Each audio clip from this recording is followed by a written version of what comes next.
For this tray, I'm going to be using the CCDIY Acrylic Geo Tray, which they no longer carry. However, you can use any acrylic or even wood tray and follow along with this same method. So I'm going to start by mixing up 15 milliliters each part epoxy. For this, I'm using the medium viscosity because I find that it's thin enough and it smooths out well enough with the technique that I'm using here. Once I have that mixed up, I'm going to mix another 15 milliliters each part A and B of the medium viscosity, and then we're going to separate that into 4 different measuring cups. When we're working with a tray, we don't want to put it directly on a flat surface because if that epoxy pools over, you don't want it stuck to the bottom. So I'm just using 2 measuring cups with tape attached, and then I'm going to stick the tray directly on.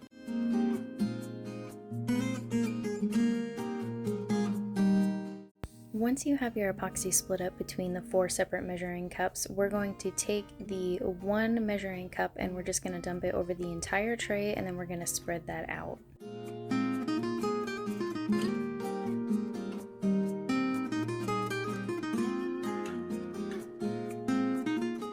Once you have the tray mostly covered, we're just going to hit it with the torch just to pop any of those bubbles.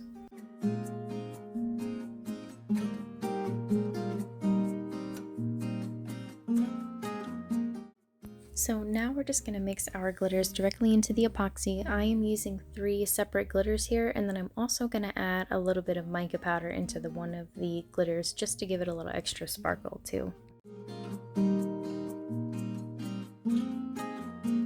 Once all of the glitter is mixed up, we're just going to spread that onto the tray. This pattern doesn't necessarily matter. I'm going to start with 1 color and then just put random spots on the board, and then I'm going to add my 2nd and my 3rd color, and then we're going to mix everything together at the end.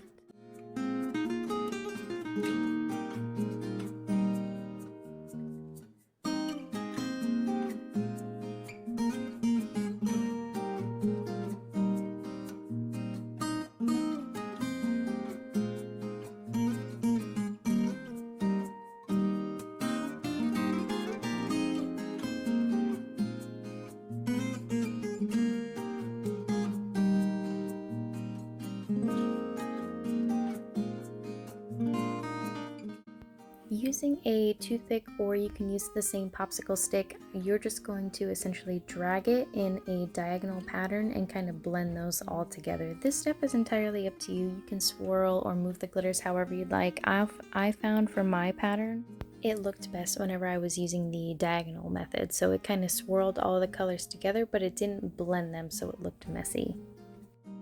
Once you have the design how you want, you just want to make sure that you go around any of the edges. You want all of the edges to be covered with the epoxy. You don't want to have any blank spots, so just go through with your popsicle stick and then just make sure all of the edges are fully covered. And then I'm just going to lightly hit it with a torch again to make sure I pop any of those micro bubbles. Once we let that cure for the 24 hours, we're just going to flip it over, and then we're going to peel the protective paper backing off the other side, and then we're going to stick that down on the same 2 measuring cups on the tape. So now we can work on the other side. So now I'm going to mix up the epoxy, and again I'm going to be using the medium viscosity, and I am doing 15 milliliters each part A and B of the medium viscosity, and I'm going to do that twice, so in 2 separate measuring cups. So in 1 measuring cup, I'm going to mix up some of the CCDIY white Armour Art, and you really only need just a small amount. So I'm just going to mix that in really well, make sure all of it is stirred thoroughly, and then I'm also going to add a little bit of mica powder to give it a shimmer as well.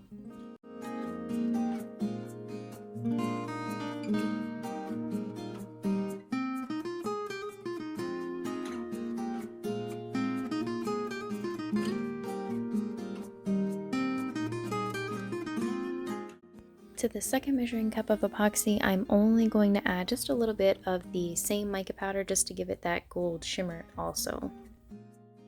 Now I'm just going to take the epoxy that I mixed with the white Armour Art and the mica powder, and I'm just going to spread it all over the entire backing. It doesn't have to be perfect, so you don't need to worry about fully covering it because we're going to go over that again with the rest of the epoxy. So just get up to the edges of the board and then cover as much as you can.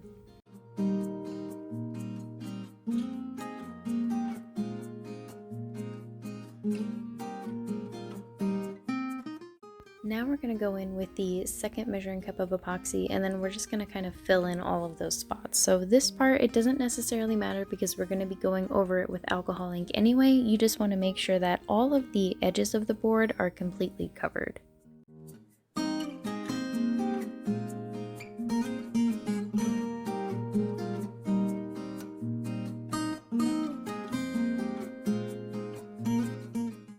Now I'm just going to take my alcohol ink and I'm just going to drop a few random drops in just different spots all over the board. You'll see it's going to start to spread out. Then I'm going to take my second color and I'm going to do the same thing, just making sure that I don't accidentally drop one color onto another, because then it'll blend and we don't want that. I'm just using a toothpick, and then same method as before, I'm just going to go in a diagonal pattern and I'm going to swirl them together until I get the effect that I'd like. So you can do this as much or as little as you want.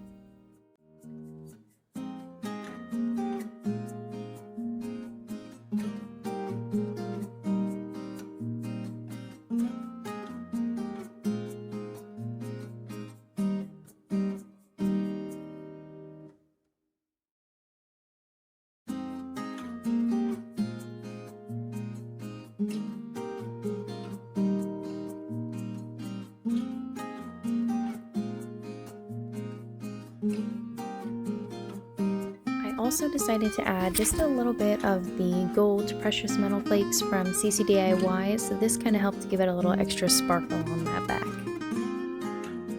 And then same as before, I'm just going to go over it with my torch just to pop any of the micro bubbles. Now we're just going to let that fully cure for the 24 hours.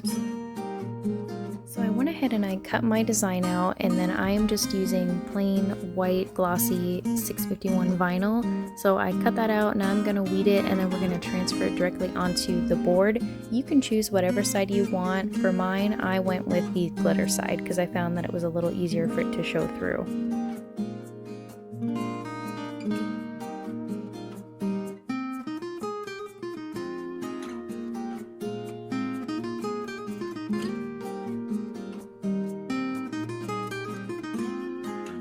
Once we have the design weeded, we're going to take our transfer tape and then we are going to transfer that directly onto the board.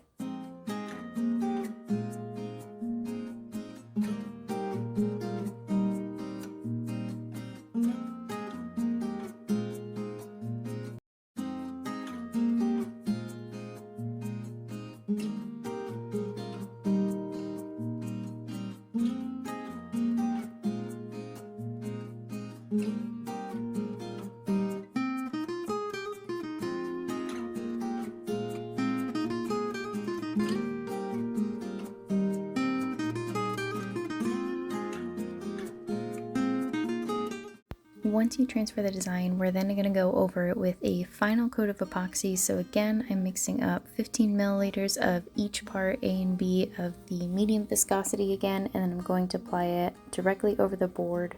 You want to make sure that you're going all the way to the edges and that the board is fully covered so there are no dry spots. One thing to keep in mind is when your board is done and it's fully cured and ready for use, you still want to make sure that you cover it with either a plastic wrap or parchment paper so it is food safe. And that's all for this tutorial. Thank you so much for watching. I hope you enjoyed and I can't wait to see what you create.